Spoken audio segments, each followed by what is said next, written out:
Hello friends, welcome to Dara's channel. இன்னைக்கு வந்து இந்த சர்க்கிள் ஷேப்லயும் ஸ்கொயர் ஷேப்லயும் எப்படி வந்து செயின் ஸ்டிச் போடுறது அப்படின்றத பார்க்கலாம். அவுட்லைன் மட்டும் தான் சொல்லி தர போறேன். இதோட பேசிக் டெக்னிக் என்ன அப்படின்னா, சர்க்கிளில் போடும்போது வந்து லெஃப்ட் ஹேண்டில் பிடிச்சிருக்கிற த்ரெட்டை வந்து கொஞ்சம் வந்து ரொம்ப டைட்டாக பிடிச்சி இழுக்காமல் லூஸாக வச்சு போட்டால் தான் வந்து அந்த டேர்ன்ஸ் எல்லாம் கரெக்டாக வரும். கீழே அடியில் இருக்கிற த்ரெட்டை வந்து ரொம்ப டைட்டாக பிடிச்சி இழுத்தோம் அப்படின்னா ஃபினிஷிங் க்ளீனாக வராது.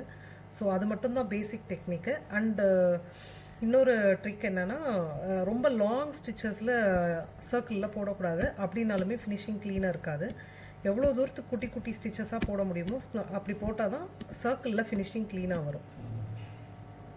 அதே மாதிரி ஃபினிஷிங் வந்து ஃபஸ்ட்டு ஸ்டார்ட் பண்ண செயினுக்குள்ளே விட்டு ஒரு நாட் போட்டு ஃபினிஷ் பண்ணோம். அப்போ தான் வந்து எட்ஜு ஃபுல்லாக கவர் ஆகி அந்த ஃபினிஷிங் வந்து க்ளீனாக வரும்.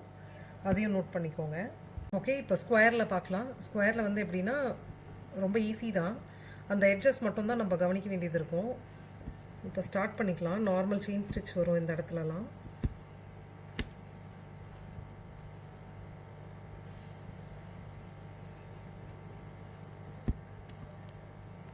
இப்போ இந்த ஸ்டிச்சோட வந்து லைன் டேர்ன் ஆகணும். ஸோ நான் என்ன பண்ணுவேன் அப்படின்னா, இப்போது இப்படியே டேர்ன் பண்ணுறோம் அப்படின்னா இந்த எட்ஜில் வர ஸ்டிச் வந்து ப்ராப்பராக இருக்காது. ஸோ நான் என்ன பண்ண போகிறேன்னா, ஆப்போசிட் டைரக்ஷனில் சின்னதாக ஒரு லாக் ஸ்டிச் போட்டுட்டு அப்படியே இழுத்து கொண்டு வந்துடுவேன் இந்த சைடு.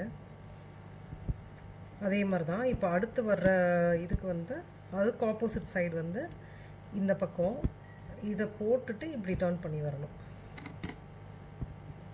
அப்போது நம்மளுக்கு அந்த ஸ்கொயரோட ஃபினிஷிங் க்ளீனாக வரும்.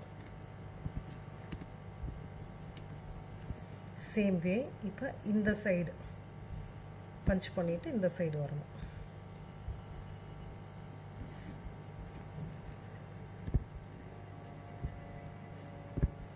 சர்க்கிளில் ஃபினிஷ் பண்ண மாதிரி தான் ஸ்கொயர்லேயும் வந்து ஃபஸ்ட்டு ஸ்டிச்சு எங்கே ஆரம்பிச்சதோ அந்த ஸ்டிச்சு உள்ளே விட்டு தான் கடைசி செயின் போட்டு ஃபினிஷ் பண்ணணும். உள்ளே விட்டு எடுத்து அங்கே நாட், அவ்வளோதான். ஓகே, இந்த வீடியோ உங்களுக்கு பிடிச்சிருக்குன்னு நினைக்கிறேன். என்னோட சேனல் சப்ஸ்கிரைப் பண்ணுங்கள் அண்ட் உங்கள் ஃப்ரெண்ட்ஸோட ஷேர் பண்ணிக்கோங்க. தேங்க்ஸ் ஃபார் வாட்சிங்.